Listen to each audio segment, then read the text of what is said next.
Hello friends. आज के इस क्लास में आप सभी के लिए फ्रेंड्स पता है जी साइंस का टॉप 50 क्वेश्चन पढ़ाने वाले हैं। इसमें सब के सब क्वेश्चन बार बार एग्जाम में रिपीट होता है, इसलिए सभी क्वेश्चन को अच्छे से आपको पढ़ लेना है, ठीक है। तो चलिए हम लोग क्लास को स्टार्ट करते हैं। और जो भी लोग टेलीग्राम से नहीं जुड़े हैं, डिस्क्रिप्शन में लिंक है, क्लिक करके आप सभी को टेलीग्राम से भी जुड़ जाना है, ठीक है। तो चलिए फ्रेंड्स क्लास को हम लोग स्टार्ट करते हैं। आज के यहाँ पे पहला क्वेश्चन कहता है कि निम्नलिखित में से कौन सा एक जड़ नहीं है। इसमें से कौन एक जड़ नहीं है? आलू, गाजर, शकरकंद या फिर मूली। इसमें से जड़ कौन नहीं है जी, कमेंट करिए। ये सब क्वेश्चन जो बार बार रिपीट होता है ना, वो पढ़ा रहा है आपको, ठीक है। तो पूरा 50 क्वेश्चन पढ़ लीजिएगा और लास्ट में आपको कमेंट करना है। तो फ्रेंड्स यहाँ पे आपका आलू हो जाएगा, ठीक है जी। आलू क्या होता है? ये आलू जड़ नहीं होता है। आलू फ्रेंड्स ये तना होता है। आलू क्या होता है? आलू तना होता है। बहुत बार क्वेश्चन पूछा गया है। आगे चलते हैं दूसरा। चलिए, पत्ता गोभी खाद्य पदार्थ का संग्रह कहाँ करता है? पत्ता गोभी जो होता है ना, पत्ता गोभी, वह खाद्य पदार्थ का संग्रह कहाँ करता है? जड़ में, पत्तियां, तना या फिर फल। तो फ्रेंड्स यहाँ पे हो जाएगा पत्तियां करता है। 2 नंबर क्वेश्चन का बी हो गया। अगला क्वेश्चन तीसरा। जल द्वारा परागन क्या कहलाता है? वैसा परागन जो जल के द्वारा होता है उससे क्या कहता है, कमेंट करिए। तो फ्रेंड जल द्वारा होने वाले परागन को फ्रेंड्स हाइड्रोफिली कहते हैं। क्या कहते हैं? हाइड्रोफिली। 3 नंबर क्वेश्चन के यहाँ पे सी हो जाएगा, ठीक है। आगे चलते हैं 4 नंबर क्वेश्चन। निम्नलिखित में से किस एक की खेती पौधे का प्रतिरोपण करके की जाती है? इसमें से किसका खेती जो है ना, वो पौधे का प्रतिरोपण करके की जाती है? सोयाबीन, मक्का, सोरगम या फिर प्याज का। तो फ्रेंड्स यहाँ पे 4 नंबर क्वेश्चन करिए जी। प्याज का क्या होता है जी? तो प्रतिरोपण करके खेती की जाती है। फ्रेंड्स आप सभी के यहाँ पे डी हो जाएगा। आगे चलते हैं 5 नंबर क्वेश्चन। फ्रेंड्स आगे बढ़ने से पहले तो यहाँ पे कुछ प्रूफ दिखा रहा है आपको, ठीक है जी। देखिए फ्रेंड्स, ये क्वेश्चन पूछा गया पेपर में और सेम क्वेश्चन मेरे नोट से पूछ दिया था। हम अपने नोट्स का फ्रेंड्स यहाँ पेज नंबर लगा दिए। कुछ जो पिछले बार के होंगे मिला लीजिएगा। ये क्वेश्चन पूछा गया नोट्स में, सेम क्वेश्चन मेरा क्लास से। ये क्वेश्चन पूछा गया पेपर में फ्रेंड्स, ये क्वेश्चन पूछा गया मेरा नोट से। ये क्वेश्चन पूछा एग्जाम में, सेम क्वेश्चन मेरा नोट से। ये क्वेश्चन पूछा गया फ्रेंड्स, ये क्वेश्चन मेरा नोट्स है, ठीक है जी। अगर आपको फ्रेंड्स नोट्स लेना होगा ना, मेरे यहाँ पे व्हाट्सअप नंबर शो हो रहा है। अब मात्र आपको 149 रुपये मिल जाएगा। किसी भी हाल में फ्रेंड्स नोट्स का क्वेश्चन पढ़ लीजिए फ्रेंड्स, आपका तैयारी बहुत अच्छा हो जाएगा, ठीक है। सिर्फ इतना ही क्वेश्चन नहीं है जी, बहुत सारा क्वेश्चन मैच किया है फ्रेंड्स। आपको इसका अलग वीडियो बना दिए हैं, ठीक है, देख लीजिएगा उसको। आगे चलते हैं। जड़ के किस भाग में सर्वाधिक वृद्धि होती है? जड़ जो होता है ना, जड़, उसके किस भाग में सबसे ज़्यादा वृद्धि होती है? तो फ्रेंड्स आपको ध्यान रखना है, मूल शीर्ष के ठीक पीछे क्या होता है? तो फ्रेंड्स सबसे ज़्यादा वृद्धि होती है। आगे चलते हैं छठा। चलिए आगे चलते हैं हम लोग 6 नंबर क्वेश्चन। निम्नलिखित में से क्या जो है ना, तने का रूपांतरण नहीं होता? इसमें से क्या जो है वो तने का रूपांतरण नहीं है? बताइए तो छठा का सही जो बताइए। प्याज का बल्ब, अरबी का घनकंद या फिर शकरकंद का कंद। तो फ्रेंड्स यहाँ पे सी हो जाएगा, ठीक है जी। ये तने का रूपांतरण नहीं होता फ्रेंड्स, ऑप्शन नंबर सी हो जाएगा। अगला क्वेश्चन। सुगंधित पुष्पों में, ठीक है जी, सुगंधित जो फूल होते हैं उसमें परागन किसके द्वारा होता है? सुगंधित जो भी पुष्प होते हैं ना, उसमें परागन कैसे होता है? पक्षी से, वायु से, जल से या फिर कीट से। तो फ्रेंड्स यहाँ पे कीट से होता है, ठीक है। 7 नंबर क्वेश्चन का डी। जितने भी सुगंधित पुष्प जो होते हैं उनमें परागन कैसे होता है? कीट से होता है। अगला क्वेश्चन यहाँ पे 8वां। बरगद के पेड़ के तने से लटकने वाली मोटी जड़ें क्या कहलाती है? बरगद के पेड़ की तने से लटकने वाली मोटी जड़ें क्या कहलाती है? तो फ्रेंड्स उसे हम लोग क्या कहते हैं? स्तंभ मूल कहते हैं। फ्रेंड्स आप सभी का सी हो जाएगा, ठीक है। बरगद के पेड़ में फ्रेंड तना से आप लोग देख ही भी होंगे फ्रेंड्स, क्या लटकता है जी? जो फ्रेंड्स मोटी जड़ें जो होती है ना, उसको स्तंभ मूल कहते हैं, ठीक है। यहाँ पे सी हो जाएगा। ये सब क्वेश्चन बार बार आता है। इसमें से कौन एक तना होता है? इसमें से एक तना कौन है बताइए? गाजर, शकरकंद, शलजम, अदरक। तो फ्रेंड्स यहाँ पे हो जाएगा अदरक क्या होता है फ्रेंड्स? एक तना होता है। ऑप्शन नंबर यहाँ पे डी हो जाएगा। तना फ्रेंड्स एक और होता है आलू। आलू भी तना ही होता है। दोनों का आपको ध्यान रखना है। अगला क्वेश्चन। निम्नलिखित में से कौन सा फल अनिषेक फलनीय है? इसमें से अनिषेक फलनीय कौन है बताइए?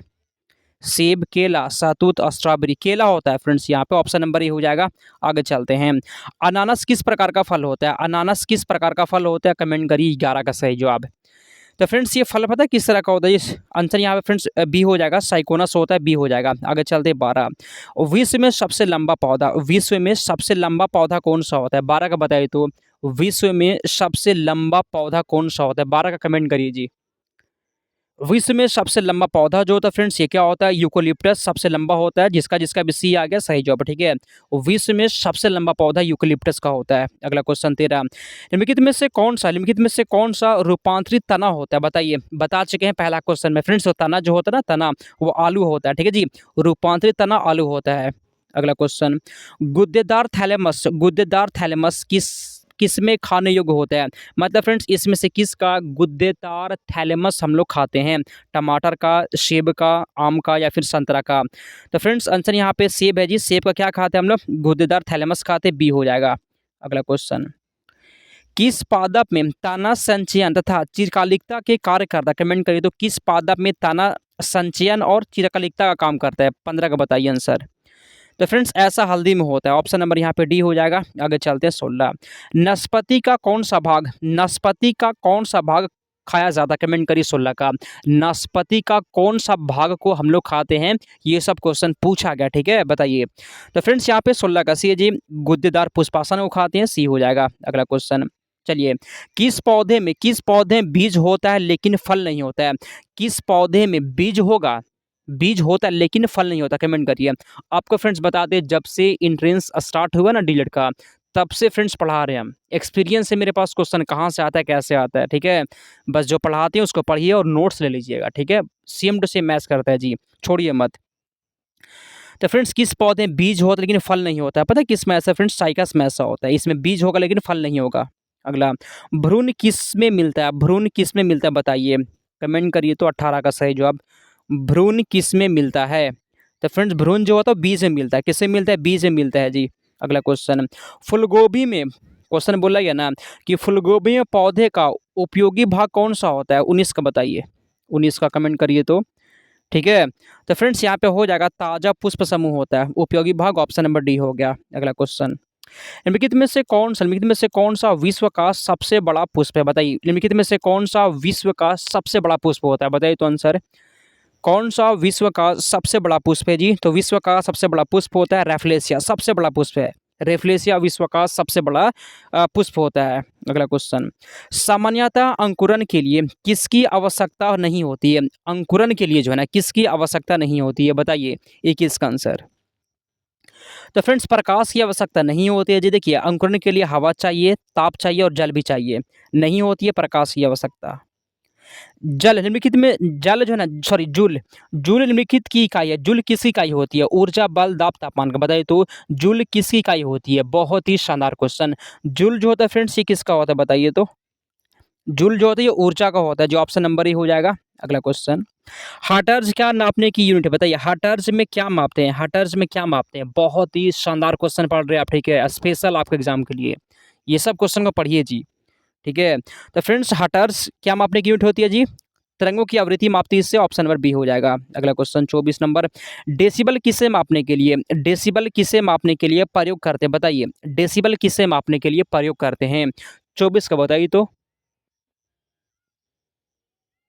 तो फ्रेंड्स यहाँ पे 24 नंबर क्वेश्चन का सी है जी, डेसिबल पता है क्या मापते हैं? ध्वनि मापते हैं, ध्वनि, डेसिबल में ध्वनि मापते हैं, ऑप्शन नंबर सी हो जाएगा। अगला क्वेश्चन, एम्पियर नापने की इकाई क्या होती है? बताइए एम्पियर नापने की इकाई क्या होती है? 25 का बताइए तो एम्पियर नापने की इकाई है, एम्पियर से क्या मापते हैं? कमेंट करिए 25 का। तो फ्रेंड्स एम्पियर से हम लोग करंट मापते हैं जी, इसी को धारा कहते हैं। एम्पियर से क्या मापते हैं? करंट को मापते हैं और इसी को धारा भी कहते हैं, ठीक है। अगला क्वेश्चन 26, पदार्थ के संवेग और वेग के अनुपात से कौन सी भौतिक राशि प्राप्त की जाती है? बहुत बार ये क्वेश्चन पूछा गया, ठीक है, बताइए। और फ्रेंड्स आप सब लोग एक बार लाइक कर दीजिएगा जी, ठीक है। जो लोग भी लाइक नहीं किए हैं और चैनल को सब्सक्राइब जरूर कर लीजिएगा, ठीक है।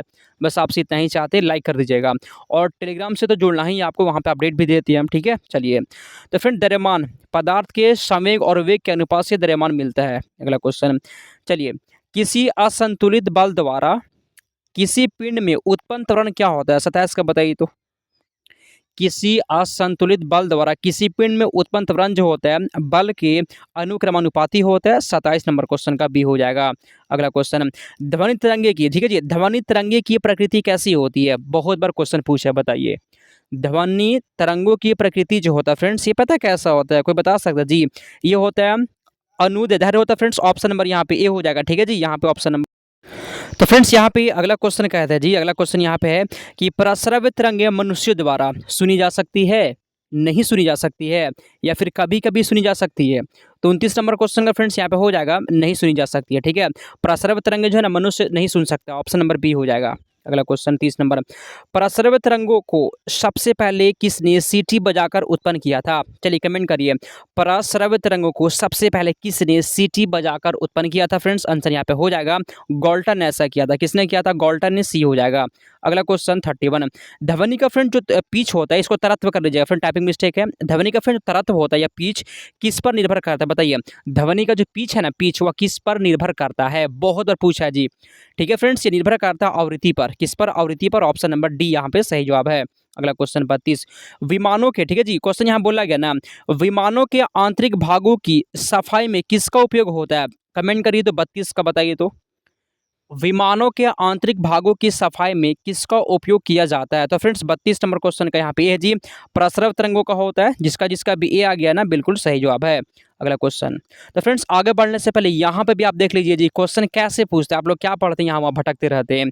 ये क्वेश्चन पूछा गया एग्जाम में, सेम क्वेश्चन मेरा नोट्स में है। नोट्स का फ्रेंड्स पेज नंबर यहाँ पर हम लगा दिए हैं ताकि आप मिला सकें। ये क्वेश्चन पूछा गया फ्रेंड्स मेरा नोट्स में भी क्वेश्चन, ये क्वेश्चन पूछा गया मेरा नोट्स का क्वेश्चन। इसलिए कहते हैं नोट्स को लीजिए, नोट्स को लेना होगा। व्हाट्सअप नंबर यहाँ पे मैसेज करिए, 149 रुपये में मिल जाएगा। आगे चलते हैं हम लोग। चलिए, कौन सी प्रक्रिया जो है ना, कौन सी प्रक्रिया प्रकाश और ध्वनि दोनों में घटित नहीं होती है? बताइए, इसमें से कौन सी प्रक्रिया जो है वो प्रकाश और ध्वनि दोनों में घटित नहीं होता है? चलिए बताइए थे इसका आंसर। तो फ्रेंड ध्रुवन हो जाएगा। ध्रुवन ये पता है जी, ये प्रकाश में भी नहीं होता और ध्वनि में भी नहीं होता। ध्रुवन ऑप्शन नंबर सी हो गया।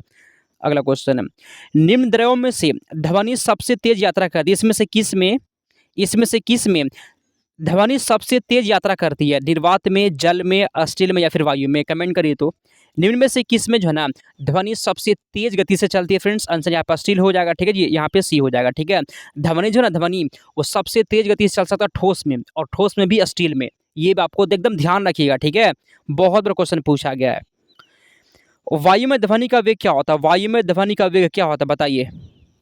तापमान के घटने से घट जाता है, याद कर लीजिएगा फ्रेंड्स। वायु में जो है ना ध्वनि का जो वेग होता है तापमान के घटने से घट जाता है। ऑप्शन नंबर डी हो जाएगा।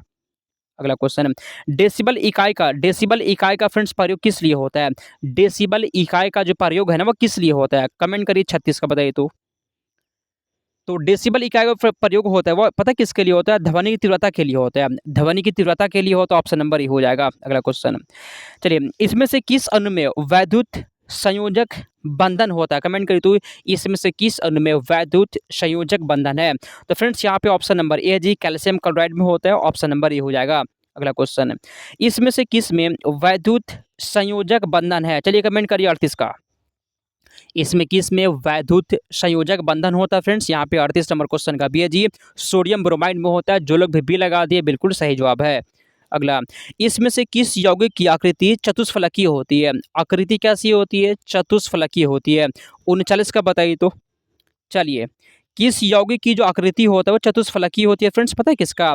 तो कार्बन टेट्रा क्लोराइड का। फ्रेंड्स ऑप्शन नंबर यहाँ पे डी हो गया। जो लोग भी फ्रेंड्स यहाँ पे डी लगा दिया आपका सही जवाब है। अगला, निम्नलिखित में से कौन सा एक सहसंयोजक यौगिक, बताइए सहसंयोजक यौगिक कौन सा होता है? 40 का बताइए तो फ्रेंड्स यहाँ पे 40 नंबर क्वेश्चन का डी है जी, carbon tetra chloride. Option number यहाँ पे डी हो जाएगा। अगला क्वेश्चन, आयनों से बने यौगिक का समान नाम क्या होता है? आयनों से बने यौगिक को क्या कहते हैं? उसका नाम क्या होता है बताइए? तो फ्रेंड्स उससे हम लोग क्या कहेंगे जी, आयनों से बने यौगिक का जो नाम होता है वैद्युत संयोजक होता है। बी हो जाएगा। आगे चलते हैं 42 नंबर, कार्बन टेट्रा क्लोराइड की आकृति कैसी होती है? 42 का बताइए तो। कार्बन टेट्रा क्लोराइड की आकृति कैसी होती है? तो फ्रेंड्स ये पता है आकृति कैसी होती है? चतुष्फलकीय होता है। ऑप्शन नंबर यहाँ पे सी हो जाएगा। ठीक है, जो लोग भी नए लोग हैं ना फ्रेंड्स, चैनल को सब्सक्राइब करिए और पढ़ाई करिए। ठीक है, और अच्छा लग रहा है क्लास तभी लाइक करना, लेकिन लाइक कर दीजिए अच्छा लगता है तो। ठीक है, आगे चलते हैं। लोहे पर जंग लगना किसका एग्जाम्पल है? बताइए, लोहे पर जंग लगता है किसका उदाहरण होता है जी? आसान क्वेश्चन, कमेंट करिए तो आंसर यहाँ पे फ्रेंड्स सी हो जाएगा। ऑक्सीकरण का एग्जाम्पल होता है, सी हो जाएगा। आगे चलते हैं हम लोग 44, ऑक्सीकरण वह प्रक्रिया है जिसमें तत्व की संयोजकता क्या होती है? जब ऑक्सीकरण होता है ना तो तत्व की संयोजकता क्या हो जाती है? कोई बता सकता है जी? तत्व की संयोजकता बढ़ जाती है। याद कर लीजिएगा, जब ऑक्सीकरण होता है तो तत्व की संयोजकता बढ़ जाती है। सी हो जाएगा। अगला क्वेश्चन 45, विद्युत ऋणात्मक तत्वों से संयोग करने की क्रिया को क्या कहते हैं? 45 का बताइए तो। 45 का कमेंट करिए। विद्युत ऋणात्मक तत्वों से संयोग करने की क्रिया को फ्रेंड्स पता है क्या कहते हैं हम लोग? उसे ऑक्सीकरण कहते हैं। ऑप्शन नंबर डी हो जाएगा। ठीक है, आगे चलते हैं हम लोग। निम्नलिखित में से सबसे प्रबल, सबसे मजबूत ऑक्सीकारक एजेंट क्या है? 46 का बताइए। सबसे मजबूत, सबसे प्रबल ऑक्सीकारक एजेंट क्या होता है? तो फ्रेंड्स यहाँ पे 46 नंबर क्वेश्चन का हो जाएगा फ्लोरीन। क्या होता है फ्रेंड्स? फ्लोरीन होता है। ऑप्शन नंबर यहाँ पे ये हो गया। जो लोग भी ए लगा दिए सही जवाब है। ठीक है, जो भी फ्रेंड्स आपका डॉट होगा, जो भी आपको पूछना होगा कमेंट करिएगा फ्रेंड्स, आपका रिप्लाई करेंगे। ठीक है, हाइड्रोजन के जलने से संबंध प्रक्रिया बताइए तो। चलिए, हाइड्रोजन के जलने को फ्रेंड्स ऑक्सीकरण कहते हैं। सी हो जाएगा। आगे चलते हैं 48 नंबर। इलेक्ट्रॉन का त्यागने, ठीक है जी, इलेक्ट्रॉन को त्यागने की प्रवृत्ति को क्या कहते हैं? 48 का कमेंट करिए तो। चलिए बताइए, इलेक्ट्रॉन त्यागने की प्रवृत्ति को फ्रेंड्स क्या कहते हैं? इसे हम लोग कहते हैं ऑक्सीकरण कहते हैं। ऑप्शन नंबर यहाँ पे हो जाएगा। ठीक है, 48 नंबर क्वेश्चन का ये हो गया। आगे चलते हैं 49। इलेक्ट्रॉन ग्रहण करने की प्रवृत्ति को क्या कहते हैं? बहुत शानदार क्वेश्चन है। ठीक है जी, इलेक्ट्रॉन ग्रहण करने की प्रकृति को फ्रेंड्स हम लोग क्या कहते हैं? ऑक्सीकरण, अवकरण क्या कहते हैं जी? अवकरण कहते हैं। ठीक है, यहाँ पे बी हो जाएगा। ऑप्शन नंबर बी बिल्कुल सही जवाब है। 50 नंबर क्वेश्चन और लास्ट क्वेश्चन होगा, विद्युत धनात्मक तत्वों से संयोग करने की क्रिया को क्या कहते हैं? 50 को बताइए।